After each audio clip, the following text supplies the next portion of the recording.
નમસ્કાર વિદ્યાર્થી મિત્રો, હું રોહિત સુંદરવા ફરી આ એક નવા સેશન સાથે તમારી સાથે આવ્યો છું. આ સેશનમાં તો કે હાલમાં એસએસસી એટલે કે સ્ટાફ સિલેક્શન કમિશન દ્વારા 10 પાસ ઉપર જે ભરતી આવે છે, આ 10 પાસ ઉપર ભરતી છે એસએસસી જીડીની. આપણે ત્યાં તો કે ભાઈ ઘણા એવા લોકો છે જેમને આર્મી પ્રત્યે ઇન્ટરેસ્ટ હોય, એટલે કે આર્મીની તો તમને ખબર જ છે કે ભરતી આવે પહેલા ગ્રાઉન્ડ હોય, પછી પરીક્ષા હોય, સેપરેટ આવે તો અગ્નિવીર આવી ગયું છે. પણ તમારે આર્મીની પેરા આર્મી એટલે કે પેરા આર્મી એટલે તો કે તમારે બીએસએફ જે બોર્ડર સિક્યુરિટી ફોર્સ છે, એમાં સશસ્ત્ર સીમા બળ છે, સેન્ટ્રલ ઇન્ડસ્ટ્રીયલ સિક્યુરિટી ફોર્સ છે, સેન્ટ્રલ રિઝર્વ પોલીસ ફોર્સ છે, તમારે તો કે આસામ રાઇફલ છે, Indo Tibetan border police force એમાં છે, બીએસએફ છે. તમને ખબર છે કદાચ બોર્ડર ઉપર આપણી આર્મી કરતાં પણ આગળ ઊભી હોય છે, એટલે કે આ બધી પેરા આર્મી છે. જો આ પેરા આર્મીમાં તમારે એઝ અ કોન્સ્ટેબલ તમારે જોઈન થવું છે અને તમારે આ એક આપણી દેશ માટે એટલે કે તમારે દેશ માટે આર્મીમાં જોડાવાની, અને ઘણા લોકોને ખબર છે કે ભાઈ પોલીસ માટે એને ઇન્ટરેસ્ટ હોય, એમ ઘણો બધો એવો વર્ગ છે કે એને તો કે ભાઈ એના આર્મી પેરા આર્મી એના માટે ઇન્ટરેસ્ટ હોય. એસએસસી જીડીનો પણ ગુજરાતમાં ઘણો બધો વર્ગ છે જે તૈયારી કરે છે. પણ એક વસ્તુ છે કે મિત્રો, આમાં તો કે ભાઈ તમારે તૈયાર રહેવું પડે. તમારું પોસ્ટિંગ ગમે ત્યાં થાય અને તમારી નોકરી તો કે તમને પગારે આપે અને દેશ માટે તમે કામ કરો, એટલે તમારે ગમે ત્યાં જવાનું બધું તૈયારી રાખવી પડે. બીજું એક વસ્તુ રિયાલિટી છે કે ભાઈ આર્મીમાં અને જે આ પેરા આર્મી છે એમાં ગુજરાતના જે વિદ્યાર્થીઓ જે લોકો જોઈન થાય છે એના મનમાં કંઈક અલગ ઇમેજ બેઠી ગઈ છે. ઇમેજ એ માટે કે આપણે અહીંયા આ જગ્યાએ રહ્યા હોય, પછી આપણે બીજે ક્યાંય જઈએ તો આપણે ફાવે નહીં, આ થાય તે થાય ઓલું છે. પણ નોકરી છે ભાઈ, તમે જો ઠાની લીધું હોય તો તમારે ગમે ત્યાં નોકરી કરવી પડે. એટલે મીન્સ કે આપણે પછી એવું ન થાય કે ભાઈ મૂકીને આવ્યા આ તેને, એટલે એકદમ તમારે પ્રિપેર પહેલેથી રહેવું પડે. તો આની આ જ એસએસસી જીડી છે, એની જોબ પ્રોફાઇલની વાત કરીએ કે આમાં પગાર શું હોય ને શું કઈ રીતના છે. તો આ ભરતી 10 પાસ ઉપર છે. જે લોકો 10 પાસ છે, 18 થી 23 વર્ષની ઉંમર છે, અને જેની 23 વર્ષની ઉપર પણ રિઝર્વ કેટેગરી કે જેને છૂટછાટ મળતી હોય એ લોકો છે, એ લોકો આમાં ફોર્મ ફિલિંગ કરી શકે. ફોર્મ ફિલિંગ જો તમને ના આવડતું હોય તો એનો વિડીયો સેક્શનમાં આપણું ફોર્મ ફિલિંગ કઈ રીતના કરવું ને એ વિડીયો મૂક્યો છે, એ જોઈ લેજો. અને આની છેલ્લી તારીખ એટલે કે 1 થી 31 ડિસેમ્બર સુધી આ ફોર્મ ફિલિંગ ભરાશે. હવે વાત કરીએ તો કે આ જે ભરતી છે એની વિગતની વાત કરું તો કે આમાં કુલ આ નવી ભરતી આવી જેના તો કે 2026 માટે 25-26 માટે 25,487 જગ્યાઓ છે, જેમાં તો કે પુરુષ અને મહિલા બંને ઉમેદવારો આમાં એપ્લાય કરી શકે. એક પરીક્ષા છે અને તમારું ગ્રાઉન્ડ, બે સ્ટેજ આમાં હોય છે, પછી મેડિકલ હોય છે. અગત્યની તારીખોની વાત કરીએ તો કે ફોર્મ ફિલિંગ તમારા 1 ડિસેમ્બરથી ચાલુ થઈ ગયા છે. છેલ્લી તારીખ તમારી કઈ છે તો કે છેલ્લી તારીખ તમારી રહેશે 31 ડિસેમ્બર. આ છેલ્લી તારીખ છે, એટલે વહેલી તકે તમે ફોર્મ ફિલિંગ કરી દેજો. નોટિફિકેશન 1 તારીખે જ આવેલી. પરીક્ષા આ લોકોએ અંદાજિત કીધું છે કે તમારી ફેબ્રુઆરી-એપ્રિલ 2026માં આની પરીક્ષા તમારી આવશે. પરીક્ષામાં કયો સિલેબસ છે, શું છે, કઈ રીતના છે, ફૂલ નોટિફિકેશન, એના માટે બધા વિડીયો આપણા વિડીયો સેક્શનમાં છે. અહીંયા આપણે તો કે જોબ પ્રોફાઇલ અને પગાર માટે વાત કરશું, અને મેન તો કે શું હોય છે આમાં. હવે તો કે અરજી ફી તમે જ્યારે ફોર્મ ભરો ત્યારે જનરલ અને ઓબીસી અને ઈડબ્લ્યુએસ કેટેગરી પુરુષ ઉમેદવારો માટે 100 રૂપિયા છે. બાકી કોઈ પણ માટે એટલે કે એસસી એસટી માજી સૈનિક મહિલા એના માટે કોઈ પણ ફી નથી. એકદમ ફ્રીમાં તમે ફોર્મ ફિલિંગ કરી શકશો. કોઈ પણ ફી તમારે ભરવાની નથી. ઘર બેઠા તમે મોબાઈલમાં ભરી શકો. આના માટે માય એસએસસી એપ્લિકેશન છે, ડાઉનલોડ કરવી પડે, અથવા તમે એની એસએસસી ઓનલાઈન ssc.nic.in એમાં વેબસાઇટ ઉપર તમે ફોર્મ ફિલિંગ કરી શકો. હવે એસએસસી જીડી એટલે શું? આ ભરતી તો આવી, એસએસસી જીડી એટલે શું, કઈ ફોર્સમાં ભરતી થાય એ પણ ઘણા લોકોને ખબર ના હોય. તો એસએસસી જીડી એટલે શું? તો કે ભાઈ એસએસસી આ એક બોર્ડ છે. યુપીએસસી એટલે કે યુનિયન પબ્લિક સર્વિસ કમિશન, એના પછી સેન્ટ્રલ ગવર્મેન્ટમાં એસએસસી સૌથી મોટું બોર્ડ છે, જે ગેજેટેડ ઓફિસર સાથે સાથે ક્લાર્ક સાથે સાથે આ એસએસસી જીડી, પેરા આર્મી, પછી આપણે દિલ્હી પોલીસમાં કોન્સ્ટેબલ, હવે આ રેલવે આરપીએફ જે છે એની ભરતી પણ આ લોકો કરશે. સાથે તો કે ક્લાર્કની છે એમટીએસ, 10મા ઉપર એક બીજી ભરતી આવે મલ્ટીટાસ્કિંગ સ્ટાફ, એની ભરતી આ જ કરે છે. એક બોર્ડ છે, આપણે કેમ ગુજરાતમાં છે એવી રીતના. હવે આમાં તો કે એસએસસી જીડી એટલે શું? તો કે ભાઈ સ્ટાફ સિલેક્શન કમિશન, એસએસસી એટલે એમાં જનરલ ડ્યુટી એટલે તો કે કેમાં? તો કે ભાઈ એઝ અ પોસ્ટ એટલે કે તમારી કોન્સ્ટેબલ તરીકે જનરલ ડ્યુટી. કેમાં? તો કે જે આપણી પેરા આર્મી છે એમાં.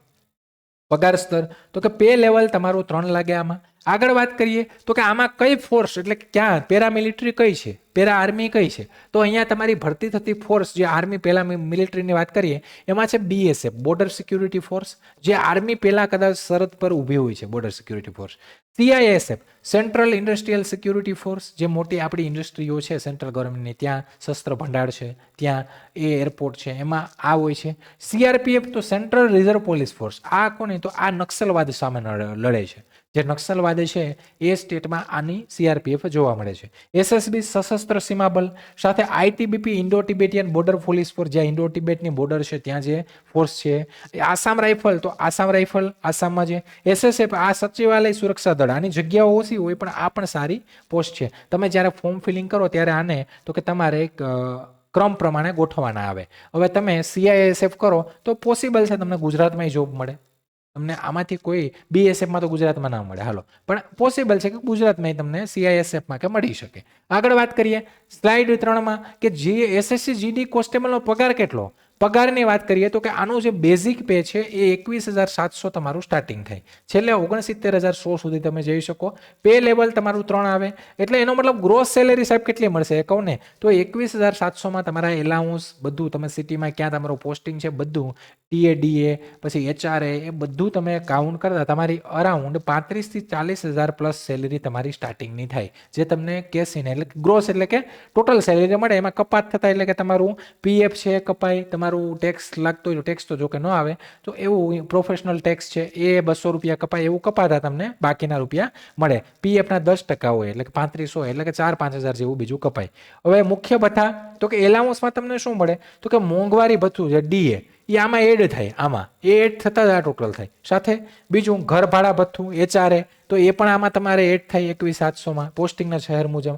પરિવહન ભથ્થું, જો તમે કંઈ ટ્રાવેલિંગ કરો એવી આ પોસ્ટ છે, તમે ક્યાંય ટ્રાવેલિંગ કરતા હોય તો એનું ટ્રાવેલિંગ એલાઉન્સ એ તમને મળે, તો એ પણ આમાં એડ થશે. સાથે જોખમ અને મુશ્કેલી ભથ્થું એટલે કે રિસ્ક અને હાર્ડશીપ એલાઉન્સ, એટલે કે ખાસ કરીને બોર્ડર કે સંવેદનશીલ વિસ્તારોમાં તમારું ક્યાંય પોસ્ટિંગ હોય તો એ પણ તમને મળે. પણ અરાઉન્ડ તમે ગણીએ તો 35,000 થી 45,000ની રેન્જ તમારી પકડાય. બીજું મહત્વપૂર્ણ શું છે તો કે તમારો જો પગાર, તમારું પોસ્ટિંગ છે એ કોઈ સ્થળ એટલે કે કોઈ X સિટી છે, કોઈ Y સિટી, એટલે કે એનો મતલબ આ સાહેબ XYZ સિટી, હું મુંબઈ છે એ મોટું સિટી છે, પછી એની જગ્યાએ તો કે એની જગ્યાએ સુરત છે, અમદાવાદ છે નાના સિટી, તો જેવું મોટું સિટી એવું તમને ત્યાંનું ભથ્થું જે હોય એ ફોર્સના આધારે અલગ અલગ હોઈ શકે છે. ઠીક છે, સિટી તમારું પોસ્ટિંગ અલગ હોય અને ત્યાંનું ભથ્થું પણ અલગ હોય. ઇન હેન્ડ સેલેરી તમને કેટલી મળે તો કે શરૂઆતમાં તમારા હાથમાં કેટલી સેલેરી આવે તો કે 32,000 થી 37,000 પ્રતિ મહિના તમને મળે. કીધું ને મેં તો કે તમારી 35,000 થી 45,000 ગ્રોસ સેલેરી, એમાં તમારો ટેક્સ તો ન હોય પણ PF ના કપાય 10% જેવા, અને બીજું તો કે તમારો પ્રોફેશનલ ટેક્સ 200 રૂપિયા કપાય, બીજું કંઈ કપાતું નથી. એ કપાતા તમને 30-32,000 સ્ટાર્ટિંગ તમારી 35,000 સુધી સેલેરી થાય. હવે જોબ પ્રોફાઇલ કામ કેવું હોય, આમાં કામ શું કરવાનું. SSC GD કોન્સ્ટેબલ છે એની ફરજો અને જવાબદારીઓ શું હોય, તો મુખ્ય જવાબદારીની વાત કરીએ તો ભાઈ આમાં કામ શું કરવાનું. કામની વાત કરીએ તો કે જો મુખ્ય જવાબદારીઓ એ તો કે ભાઈ સીમા સુરક્ષા. સીમા સુરક્ષા એટલે કે ભારતની જે આંતરરાષ્ટ્રીય સરહદો છે આપણી, ત્યાં બોર્ડર ઉપર તમારે પેટ્રોલિંગ કરવાનું અને સુરક્ષા જાળવવાનું, એટલે કે તમારે ત્યાં રહેવાનું. જેમાં તો કે જેમાં આવે છે BSF, ITBP અને SSB. ઠીક છે, એનું કામ એવું હોય છે. સાથે તો કે આંતરિક સુરક્ષા એટલે કે દેશની અંદર કાયદો અને વ્યવસ્થા જાળવવામાં મદદ કરવી, જેમ કે CRPF જે નક્સલવાદ સામે કામ કરે છે, CRPFનું કામ આ છે. સાથે મહત્વપૂર્ણ ઇન્સ્ટોલેશનની સુરક્ષા, જેમ કે એરપોર્ટ છે, ઠીક છે, સરકારી ઉદ્યોગો છે, મેટ્રો છે વગેરેની સુરક્ષામાં જે ફોર્સ કામ કરે એ તમારી સેન્ટ્રલ ઇન્ડસ્ટ્રીયલ સિક્યુરિટી ફોર્સ. ઠીક છે. સાથે સિનિયર અધિકારીઓને મદદ કરવાની, જેમ કે દૈનિક કાર્યોમાં મદદ કરવી, ગાર્ડ ડ્યુટી, એસ્કોર્ટ ડ્યુટી આ બધી સેટ કરવી, એવા કામ પણ તમારા ઓફિશિયલ વર્ક જેવા પણ તમારા ક્યાંક ને ક્યાંક રહે, જે સચિવાલયવાળી ડ્યુટી છે એમાં. સાથે આપત્તિ વ્યવસ્થાપન, જે NDRFની ટીમ આવે એમાં આ લોકો પણ હોય છે, તમને ખબર છે. તો કુદરતી આફતો દરમિયાન રાહત અને બચાવ કાર્યમાં પણ તમારે જવું પડે ક્યાંય કોઈ પણ જગ્યાએ, તો એના માટે પણ તમારે તૈયાર રહેવું પડે. તો આ પ્રમાણે અલગ અલગ જે ફોર્સ છે, આ પેરા આર્મી છે, પેરામિલિટરી છે, એ પ્રમાણે કામ કરે છે. બીજી વસ્તુ તો કે ભાઈ તમારે દેશના કોઈ પણ ભાગમાં કોઈ પણ સમયે ડ્યુટી માટે તૈયાર રહેવું પડશે, કેમ કે દેશ છે પ્રથમ છે. જો તમે એવું વિચારતો કે નહીં મારે આર્મીનું સપનું છે, પેરા આર્મીનું સપનું છે, તો તમારે એનો મતલબ કે તમારે અહીંયા તો કે ભાઈ તમારા દેશના કોઈ પણ ભાગમાં કોઈ પણ સમયે ડ્યુટી માટે તૈયાર રહેવું પડશે. ઠીક છે, અને દેશ સેવા પ્રથમ. ઠીક છે, એ માનીને તમારે નોકરી આ લેવી પડશે. પછી તમે એમ કહો અમને આ નથી, એવું નહીં, નોકરી સારી જ છે અને કંઈ ન મળે એના કરતાં આ નોકરી મળે, આમાંય પ્રમોશન મળે છે. આગળ વાત કરીએ તો કે તમે કારકિર્દીનો વિકાસ શું, તો કે સાહેબ તમે કોન્સ્ટેબલમાં લાગ્યા તો હું કોન્સ્ટેબલમાં જ રહેવાના નહીં, તમે કોન્સ્ટેબલમાંથી તો કે તમે કોન્સ્ટેબલમાંથી બનશો, કોન્સ્ટેબલમાંથી વરિષ્ઠ કોન્સ્ટેબલ એટલે કે હેડ કોન્સ્ટેબલ, પછી તમે સિનિયર કોન્સ્ટેબલ, પછી તમે હેડ કોન્સ્ટેબલ, પછી તમે આસિસ્ટન્ટ સબ ઇન્સ્પેક્ટર એએસઆઈ, પછી એસઆઈ, પછી તમે ઇન્સ્પેક્ટર એટલે કે પીઆઈ જે પીઆઈ સમકક્ષ. એટલે કે સમયગાળો કયો તો કે પ્રમોશન સામાન્ય રીતે 8 થી 10 વર્ષની સેવા પછી તમને જે તે ફોર્સ અને એના આંતરિક પરીક્ષાઓ અને એના નિયમો પ્રમાણે તમારું પ્રમોશન થાય. એવું નથી કે તમે કોન્સ્ટેબલ જીડી એટલે જીડીમાં જ રહેશો.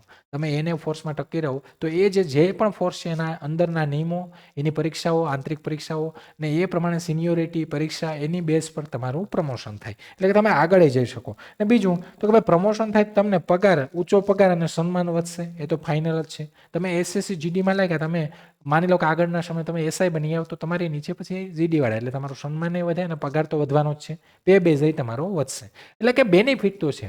હવે તો કે શા માટે ભાઈ SSC GD, why SSC GD, SSC GD શા માટે કરવાની? તો કે ભાઈ જો એસએસસી જીડી કેમ પસંદ કરવી જોઈએ તો કે મુખ્ય ફાયદાઓ શું છે કે ભાઈ સુરક્ષિત નોકરી છે, ઠીક છે, જોબ સિક્યોરિટી છે, કેન્દ્ર સરકારની કાયમી નોકરી છે, બીજું આકર્ષક પગાર છે, એટલે કે લેવલ 3 નો સારો પગાર અને પ્લસ ભથ્થા તમને મળે છે આમાં. સાથે તો કે દેશ સેવા, નેશન સર્વિસ, ભારત માતાની સેવા કરવાનો તમને ગર્વ છે, મળે છે, અને તમે એક ફોર્સમાં કામ કરો છો એટલે એસએસસી જીડી. અન્ય લાભો તો કે સાથે પેન્શન નહીં તમને એનપીએસમાં મળે છે, મેડિકલ સુવિધાઓ આપે છે, સાથે વાર્ષિક રજાઓ તમને મળે અને યુનિફોર્મ ભથ્થું મળે. આ બીજા અલગ જે તમને લાભ ફાયદા છે એ પણ તમને બીજી જોબની જેમ મળે છે. પણ તમારે એક પોસ્ટિંગમાં ક્યાંક ને ક્યાંક આપણા જે છોકરાઓ છે એને થોડી ઘણી તકલીફ થાય કે સાહેબ ગુજરાતમાં જ મળે તો ગુજરાતની બારે મળે ભાઈ, ઠીક છે, આવી પોસિબિલિટી આમાં છે. આગળ વાત કરીએ કે જે લોકોને આ એસએસસી જીડીમાં કારકિર્દી બનાવવાની છે અને જે લોકો એસએસસી જીડીની તૈયારી કરે છે, ક્યાંય ને ક્યાંય રહી જાય છે અને પદ્ધતિસરની તૈયારી કરવી છે, એના માટે તો કે એના માટે આ આપણી નવી બેન્ચ આવી છે, ઠીક છે. આ જે બેન્ચો છે આપણી એસએસસી એમટીએસ, આ પણ 10 પાસ ઉપર ભરતી આવે, combine higher secondary level 12 pass. એની જે લાઈવ રેકોર્ડેડ બેન્ચ છે 2799 છે. તમારે એની પહેલાની જે બેન્ચ છે લાઈવ રેકોર્ડેડ એ 499 છે. પણ આ તમારી એસએસસી જીડી માટેની બેન્ચ લોન્ચ કરી છે આપણે, જે બેન્ચની પ્રાઇસ 1999 રૂપિયા છે. આ તમે અમારી વેબસાઇટ ઉપર જઈને અથવા તમે અમારા હેલ્પલાઇન નંબર ઉપર કોલ કરીને તમારે એક કૂપન કોડ માંગવાનો. એક કૂપન કોડ છે અમારા હેલ્પલાઇન નંબર ઉપરથી મળશે, તમને 100 રૂપિયા જેવું ડિસ્કાઉન્ટ થઈ જશે, ઠીક છે. તો હેલ્પલાઇન નંબર ઉપર કોલ કરીને તમે કૂપન કોડ માંગીને ત્યાંથી જોઈન કરો. અમારી વેબસાઇટ ઉપર એ તમને મળી જશે અને અમારા જે એપ્લિકેશન છે એમાંય તમે ડાઉનલોડ કરી અને ત્યાંથી પણ તમે આ કોર્સમાં જોઈન થઈ શકો, ઠીક છે. બાકી તમારું કંઈ ક્વેરી કે કંઈ પણ ડાઉટ હોય, કંઈ ક્વેરી હોય, કંઈ ડાઉટ હોય, કંઈ પણ વસ્તુ હોય તો તમે આ જે કોમેન્ટ બોક્સ છે એમાં તમે લખી શકો છો. તમારા એના પોસિબલ હશે તો ભાઈ એના લગતો અમે વિડીયો છે એ પણ તમને આપશું, ઠીક છે. બાકી આ